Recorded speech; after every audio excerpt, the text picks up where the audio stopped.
Bill O'Reilly here. You are listening to the O'Reilly Update. Coming up next, the news with Mike Slater. Thank you, Bill. It is Tuesday, March 14th, 2023. You're listening to the O'Reilly Update. Here's what's happening today in America.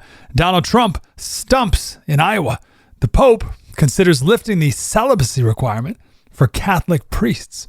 Most families live paycheck to paycheck, and public health officials rank the dirtiest cities in America. Also coming up, the message of the day. We'll talk about the latest with Silicone Valley Bank. All coming up, but first, Donald Trump speaking with supporters in Iowa, the former president promoting his America First policies for the border, education, and foreign policy. Latest polls show Trump with a double-digit lead over his potential 2024 challengers, including Ron DeSantis, Nikki Haley, and Mike Pence.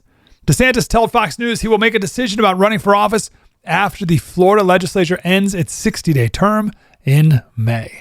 Pope Francis announcing the Catholic Church is open to reviewing its 1,000-year-old practice of celibacy. He describes the rule as temporary and claims it poses no contradiction should priests choose to marry. A survey from one poll showing 7 in 10 Americans now live paycheck to paycheck. That figure includes 84% of men and 65% of women. The typical adult stresses over personal finances 9 times each day. About 1 in 4 workers have nothing saved for retirement. An additional 25% believe that they will work past the age of 70. Consider that in France, there's these massive riots that are going on because they raised the retirement age from 62 to 64. And here are 25% of Americans thinking they're going to be working past 70.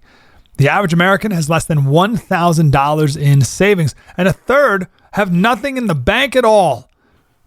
Money, it causes so much grief and anxiety and worry. My podcast is called Politics by Faith. This whole week of episodes is dedicated to avoiding the love of money. People think the Bible says money is the root of all evil. It actually says the love of money is the root of all evil. So how do you avoid that love of money? The podcast is called Politics by Faith. A new report ranking the dirtiest cities in America. The towns are judged by pollution, living conditions, infrastructure, and resident satisfaction. The dirtiest cities in America. Worst offenders: Chicago, Phoenix, Las Vegas, San Antonio, Oklahoma City, San Francisco, Los Angeles, Houston, and the dirtiest city in America, Newark, New Jersey. The town ranks number 1 for garbage, air pollution, congestion, and vermin. The latest with the run on the banks. Next. There's a growing sense of uncertainty in America these days. We all know it. Food prices are up, grocery stores filled with low-quality foods. Wouldn't it be nice to grow your own healthy food? Ark Seed Kits is a family-owned business providing heirloom seeds for more than 15 years. Heirloom seeds can be harvested and regrown year after year, giving you and your family the stability and security you deserve. Ark Seeds All-in-One Seed Kit has more than 65 varieties and over 50,000 seeds to help you grow nutrient and calorie-dense vegetables and fruits. You'll also get an Ark Seed Guide with everything you'll need to grow and harvest the varieties in the kit. For a limited time, Ark is offering a discount of $300 with the Prepper Kit Special. This includes 5 all-in-one kits for the price of 4. Please go to arkseedskits.com today. Hey, I'm Mike Slater filling in for Bill O'Reilly. Now it's time for the O'Reilly Update message of the day. Last Monday, Silicone Valley Bank tweeted out, proud to be on Forbes' annual ranking of America's best banks for the 5th straight year, and to have also been named to the publication's inaugural Financial All-Stars list. That was Monday. By Thursday, people withdrew $42 billion, 25% of the bank's deposits. And Friday, the bank didn't exist anymore. The feds took it over. Second largest bank failure in American history. So what were the executives doing, I don't know, that week? Bloomberg, Greg Becker, sat in a red armchair at an invite-only conference in Los Angeles, legs crossed, one hand cutting through the air.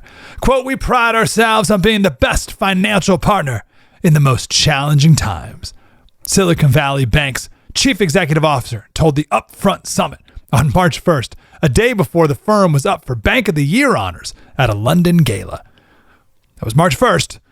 The run of the bank was March 9th, 8 days later. So either the managers of the bank were completely clueless, or they knew better and were trying to lie to shareholders and depositors that things were hunky-dory. I feel the same about our president and the entire economy. Do you think things are hunky-dory? That's a technical term, by the way, hunky-dory. Because we're told things are great. Never been better. The economy is better than it's ever been, and it's getting better every day. And we have runs on the bank. Looks very 1930. And Biden's solution is to raise taxes, of course. We're in a recession. I don't care how Webster's dictionary changes the definition to suit Biden's agenda. We're in one. And the only way out is to grow yourself out. And the only way to do that is to lower taxes. But Biden, of course, is raising them. And on whom is he raising them? Well, investors. Biden wants to increase the capital gains tax from 20% to 40%. Ever since Barack Obama, the left has had this talking point about Warren Buffett's secretary paying more in taxes than Warren Buffett, who at that point was the richest person in the world. That's not true, of course. She may have paid a higher tax rate, but that's because she paid a tax on her income, and Warren Buffett paid a tax on his capital gains. Those are different. So capital gains, if Warren Buffett invests, if you, anyone, invests $100 in a company and the company does great, and then you sell your stock for $150, that $50 is a gain in capital, and the government taxes 20% of that. 20% is a lower income tax rate than the secretary. But they're two different sources of income. Now listen, I don't want any taxes ever anywhere, but the capital gains tax, of course, should be zero. Why would we want to penalize people for investing money in companies when a rich person or anyone invests in a company, the company uses that money to hire more people and to buy machines and expand their products and grow the company? It's better for everyone. Why do we want to penalize people for doing that? Biden's big budget plan is to raise the capital gains tax up to 40%. It's the opposite of what we need to do. Now, if the goal is to tank the economy, then the Fed's doing a great job. And that is their goal. That's why they're raising rates. And if we want to tank the economy, then Biden's tax proposals are spot on. But if the goal is to get out of a recession and have a strong, vibrant economy, I don't know, without bank runs, and for you to keep more of your money, well, then of course, Biden is doing the exact opposite. No surprise, I suppose. Coming up next, did you watch the Oscars? Of course not. No one did. Hugh Grant was there, and he didn't even watch the Oscars. I'll explain next. This is a special alert to all Americans who own a vehicle with less than 200,000 miles with an auto warranty about to expire or with no warranty coverage at all. Due to a decline in the economy, CarShield is announcing a low-cost month-to-month vehicle protection plan that is now available to the public to save any driver out-of-pocket expenses on future auto repairs. Call now to find out how you can pay almost nothing for covered auto repairs. Yes, you heard that correctly. Pay almost nothing for covered auto repairs. An open phone line has been established for all drivers to call for a free quick quote. Call 800-925-7584 now. Drivers who are covered will not have to pay for covered repairs again. This protection plan is at an all-time low. Additionally, drivers who activate this vehicle protection today will also receive free roadside assistance, free towing, and car rental options at no additional cost. Call us for your free quick quote today. 800-925-7584. That's 800-925-7584. What do you have to lose? Call 800-925-7584. Again, 800-925-7584. Hey, I'm Mike Slater, filling in for Bill O'Reilly. Now it's time for something you might not know. The title of the magazine, Vanity Fair, comes from the classic story by John Bunyan, Pilgrim's Progress. Vanity Fair means a place of ostentation or empty, idle amusement and frivolity. Why do I bring this up? On this morning's O'Reilly Update Morning Edition, we talked about the Oscars, and no one watched it. 9 years ago, 43 million people watched the Oscars. On Sunday night, only 16 million. Why do so few people watch it? Because they hate you. You made them rich, and they hate you. And finally, people are catching on to that. Now, you didn't see this because you didn't watch it, but Hugh Grant gave the most cringeworthy red carpet interview in the history of red carpet interviews.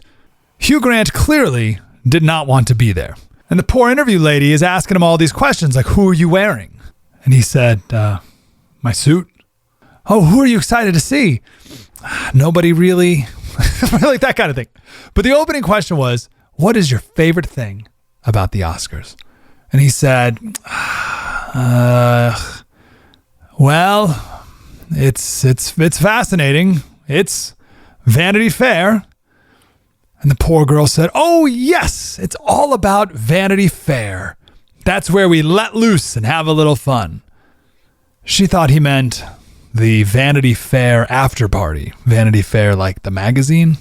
They host a big post-Oscars party.